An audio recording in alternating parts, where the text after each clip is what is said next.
নমস্কার, কেমন আছেন সবাই? গল্প আর আড্ডা শেলির সাথে চ্যানেলে আরও একটি নতুন গল্পে সবাইকে স্বাগত।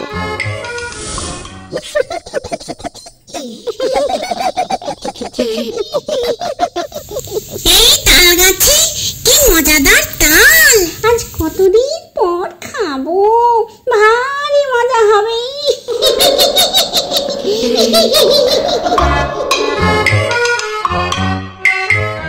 ওদিকে গোপাল রাজসভার কাজ মিটিয়ে রাজার বাগানের তাল গাছতলা দিয়ে বাড়ি ফিরছিল।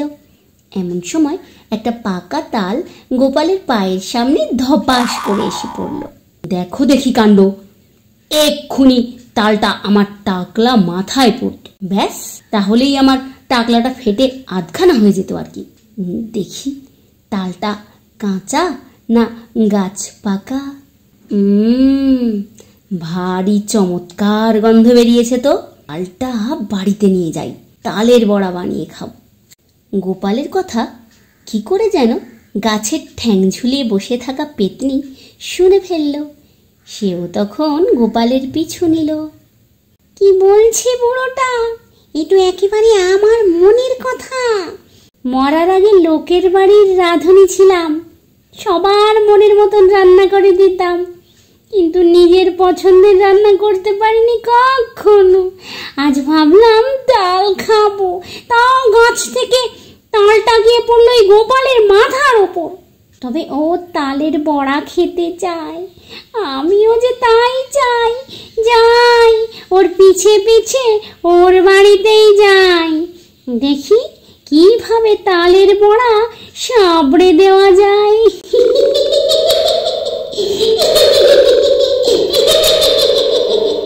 গোপাল তালের দিকে তাকিয়ে মনে মনে ভীষণ কষ্ট পেল। আজ সকালেই তো তার বউ বাপের বাড়ি চলে গেছে, তাহলে তালের বড়া ভাজবে কে? আর পারি না বাপু, সকাল থেকে শুধু কাজ কাজ আর কাজ। এক মুহূর্ত পা দুটো যদি এক করে বসা যায়। কবে থেকে বলছি একজন কাজের লোক রাখো, তাও সে কথা কানে তুললে তো।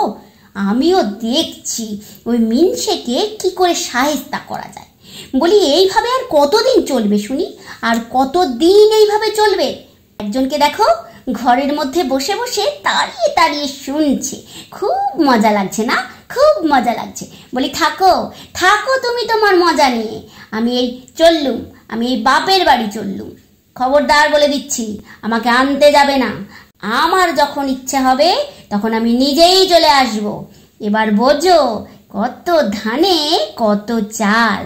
গিন্নি গিন্নি শোনো শোনো, আরে আরে শোনো গিন্নি শোনো, যেও না। গোপালের শত বারণ সত্ত্বেও বউ বাপের বাড়ি চলে গেল।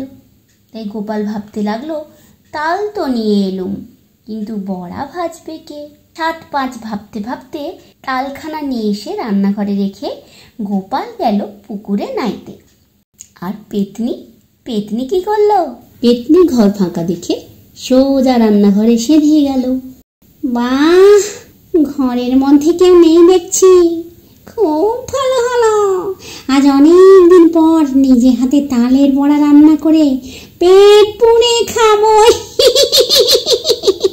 প্রথমে উনুনটা একবার ধরিয়ে নি, তারপর তাল ঘষে রস বার করে তাতে আটা সুজি চিনি দিয়ে ব্যাটারটা বানিয়ে নি। তারপর কড়াই বেশ খানিকটা তেল দিয়ে তা গরম হলেই বড়া ভাজতে শুরু করি। কি মজা, যত খুশি তালের বড়া খাবো, কি ভালো যে লাগছে আমার। গোপালের স্নান হয়ে গেলে সে বাড়িতে ফিরে আসে।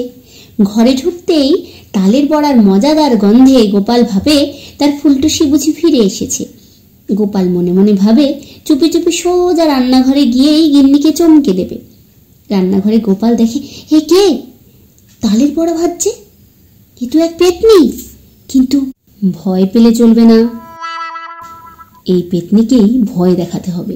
এই ভেবে একটা ঘড়া থেকে এক আঁচলা জল পেতনির শরীরে ছড়িয়ে দিল। ওরে বাবা রে, এ কি হলো রে? বলি এই বুড়ো, এই কিসের জল গায়ে ছিটে দিলি শুনি? আমি আর নড়তে পারছি না কেন? ওরে বাবা পারে। মন্ত্র পড়া জল ছিটিয়ে দিয়েছি তোমার গায়ে, এবার দাও দেখি কেমন বড়া ভেজেছ।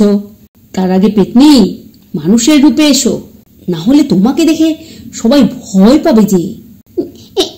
এই নাও, এই নাও, কেমন হয়েছে বলো দেখি। আমি তোমার সব রান্না করে দেব, তুমি আমাকে তাড়িয়ে দিও না। এর মধ্যে গোপালের বউ বাড়ি ফিরে এলো। সে তো এসব কাণ্ড দেখে হাঁ হয়ে গেল। হায় হায়, আমি একদিনের জন্য বাপের বাড়ি গেছি, অমনি আর একটা বউ নিয়ে এসেছে বুড়োটা।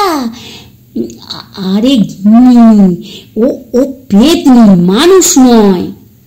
পেতনি সঙ্গে সঙ্গে লম্বা হাত করে গোপালের বউকে তালের বড়া খেতে দিল। ওদিকে রাজামশাইয়ের কদিন ধরে মুখে রুচি নেই, তার রুচি ফেরানোর জন্য রাজসভায় সবাই কিছু না কিছু খাবার বাড়ি থেকে বানিয়ে নিয়ে সভায় উপস্থিত হলো। গোপাল এনেছে পেতনির বানানো তালের বড়া। রাজামশাই এক এক করে সবার রান্না খেতে লাগলেন। কারোর রান্না খেয়ে থু থু করে ফেলে দিচ্ছেন, তো কারোর রান্না খেয়ে বাহ বাহ করছেন। গোপাল, তুমি কি এনেছো? গোপাল বড়ার পাত্রটি রাজার সামনে এগিয়ে ধরেন। রাজা একটা বড়া মুখে দিয়েই তালের বড়া খাইয়া আনন্দ নাচিতে লাগিল, নন্দ নাচিতে লাগিল, নাচতে শুরু করে দিলেন আর গান গাইতে লাগলেন। এমন দারুণ বড়া কে বানালো গোপাল? এই নাও তোমার পুরস্কার। গোপাল পেতনির সুস্বাদু রান্নার জন্য পেয়ে গেল অনেক স্বর্ণ মুদ্রা।